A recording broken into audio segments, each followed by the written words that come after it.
Good morning everyone, আমি প্রিয়াঙ্কা। আমার channel Priyanka বণিক ভ্লগের আরও একটি নতুন ভিডিওতে আপনাদের সকলকে জানাই স্বাগত। আশা করি আপনারা সকলেই ভালো আছেন এবং সুস্থ আছেন। আজকেও একটা সুন্দর ফুল ফুটেছিল। আজকেও ছাদে গেছিলাম, তবে একটু বেলা হয়ে গেছিলো যেতে, তাই দেখুন চারিদিকে সোনার রোদে ঝলমল করছে। কালকের তুলনায় আজকে পরিবেশটা কিন্তু অনেকটাই ঝাঁ চকচকে ছিল, যাকে বলে। সকাল সকালই আজকে সূর্যি মামার আলো তাপ সবই এসে পড়েছিল আমাদের কাছে।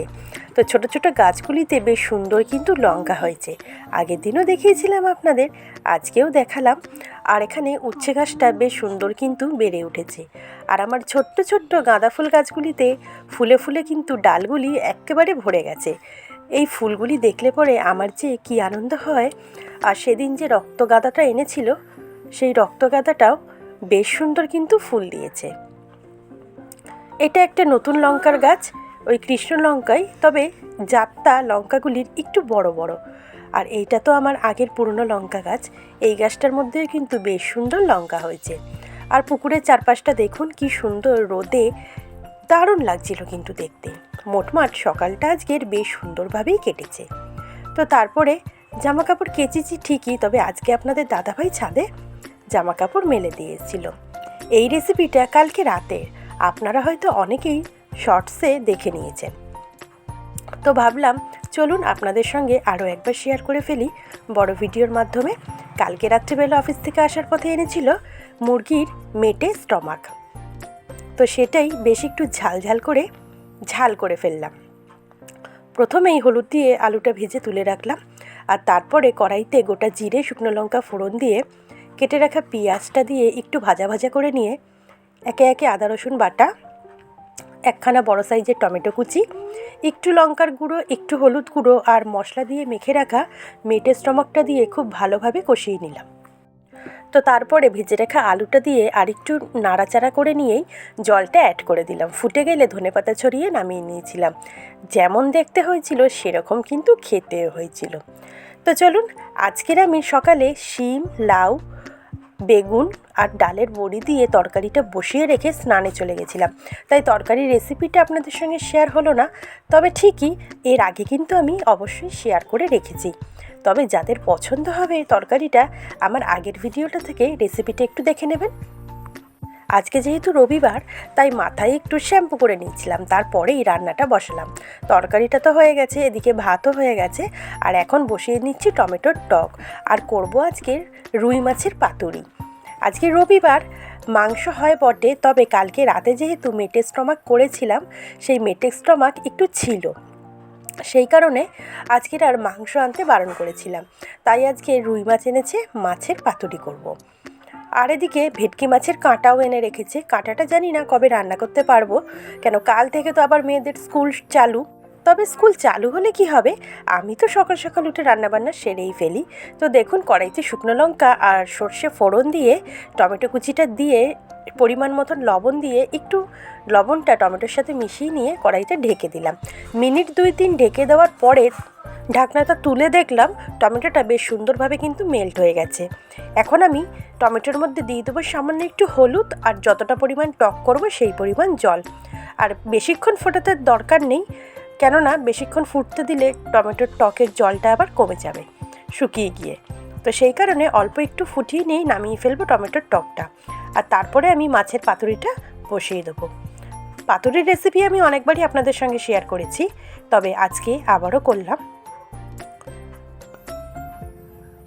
আর পাতুরির সাথে টকটা খেতে ওরা দুজন কিন্তু বেশ ভালোই বাসে। আমার ছোটো মেয়েও একটু খায়, অল্প একটুখানি, তবে খুব একটা না। তো দেখলেন আমি হাফ মগ মতন জল দিলাম, মানে 2 থেকে আড়াই বাটি টক হবে। তো বেশ কিছুক্ষণ নয়, অল্প একটুই, মিনিট 7-8 মতন ফুটিয়ে নিয়ে আমি এখন টকটা নামিয়ে ফেলবো। টকটা কিন্তু খুব সুন্দর রং হয়েছিল, কেননা আজকে টমেটোগুলি কিন্তু বেশ সুন্দর লাল লাল পাকা পাকা টমেটো ছিল। তো দেখুন টকটা আমার হয়ে গেছে, দেখছেন টকের রংটা কিন্তু সুন্দর হয়েছে। তো এখন মাছটা তো মেখে রাখা হয়েই ছিল। মাছটা মেখে রাখা হয়েছিল লবণ, লঙ্কার গুঁড়ো আর কাঁচা সর্ষের তেল দিয়ে। আর এদিকে আমি ঝিরি করে কেটে রেখেছি আলু, তার মধ্যে নিয়ে নিয়েছি পরিমাণ মতন লবণ, লঙ্কার গুঁড়ো, পরিমাণ মতন পেঁয়াজ কুচি, রসুন কুচি, আর দিয়ে দেবো একটু সর্ষের তেল। তারপরে হাত দিয়ে ভালো করে মেখে নিয়ে কলাপাতার মধ্যে প্রথমে দেবো আমি আলু, তারপরে দেবো মশলা দিয়ে মেখে রাখা মাছ, তারপরে আবার আলু দিয়ে ঢেকে কলাপাতাটা বটে গ্যাসে বসিয়ে দেবো। তবে আজকের দুখানা পাতুরি হয়েছে, একখানা অলরেডি বসিয়ে দিয়েছি আর একখানা আপনাদেরকে দেখিয়ে তারপরেই বসাচ্ছি। তো দেখুন প্রথমে এরকম আলু দিয়েছি, তারপরে মশলা শুদ্ধ মাছগুলি দিয়েছি, আবার আলুটা দিয়ে মাছটাকে চাপা দিয়ে দিয়েছি। এবারে পাতাটা মুড়ে সুন্দর করে দেখুন গ্যাসটাকে একটু জোরে রেখেই বসিয়েছি। প্রথমে একটু জোরে দিয়েছি কেননা পাতুরির থেকে যে জলটা বেরোবে সেটা একটু শুকিয়ে যাবে। প্রায় ঘন্টা খানেক তো লাগবেই পাতুরিটা করতে, যেহেতু আলুটা শুকাবে ভেতরে আর সিদ্ধ হবে, মাছের ঝোলটা আর কি শুকাবে। এদিকে ততক্ষণে একটু রোদে দাঁড়িয়ে চুলটাকেও শুকিয়ে নিয়েছি। আর তারপরে পাতুরিটা এখন আবার উল্টে দিলাম। এই পিঠটা হলেই আমার পাতুরিটা কিন্তু কমপ্লিট হয়ে যাবে। আজকের পাতুরির রঙটাও বেশ সুন্দর হয়েছিল আর খেতে তো অ্যাজ ইউজুয়াল যেরকম প্রতিদিনের মতন সুন্দর হয় সেরকমই সুন্দরই হয়েছিল। তো দেখুন পাতুরি কমপ্লিট হয়ে গেছে। এই বেলারটা আমরা খুলে নেব আর বিকেলেরটা রেখে দেবো, রাত্রিবেলায় আরেকটু গরম করে গরম গরম ভাতের সাথে দেবো। সত্যি গরম গরম ভাতের সাথে পাতুরিটা খেতে কিন্তু অসাধারণ লাগে। আমাদের বাড়ির সকলে কিন্তু বেশ ভালোবাসে এই পাতুরিটা খেতে। তো চলুন গরম পাতুরিটা আপনাদের সঙ্গে খুলে শেয়ার করে ফেলি, কেমন হয়েছে সেটা আপনারাও বুঝতে পারবেন। আর গরম পাতুরি খুলতে কিন্তু বেশ হাতের মধ্যে কিন্তু গরম লাগার একটা চান্স থেকে যায়, যেহেতু গরম ভাবটা বেরোয়, তাই একটু সাবধানেই খুলতে হয়। তবে যারা প্রথমবার খুলবেন তারা কিন্তু অবশ্যই একবার না একবার ছেঁকা খাবেন। আর আমার তো খুলতে খুলতে এটা অভ্যাস হয়ে গেছে, তাই আমার অতটা অসুবিধা হয় না। তো দেখুন পাতুরিটা আমি খুলে ফেললাম। এখন দেখছেন কীরকম গরম পাতুরির থেকে কি সুন্দর ধোঁয়া উঠছে। চলুন আপনাদের একটু সামনে দিয়ে দেখিয়ে দিই। তাহলে আজকের মতন ভিডিওটা কিন্তু এখানেই রাখলাম। আশা করি ভালো লাগবে। ভালো লাগলে অবশ্যই চ্যানেলটা সাবস্ক্রাইব করে আমার পাশে থাকবে। আর ভিডিওটা দেখার জন্য থ্যাংক ইউ সো মাচ। আর বেশি বেশি করে লাইক, শেয়ার, কমেন্ট করতে হবে। আপনাদের কমেন্টের অপেক্ষায় কিন্তু রোজই আমি বসে থাকি। টাটা, শুভরাত্রি, ভালো থাকবেন।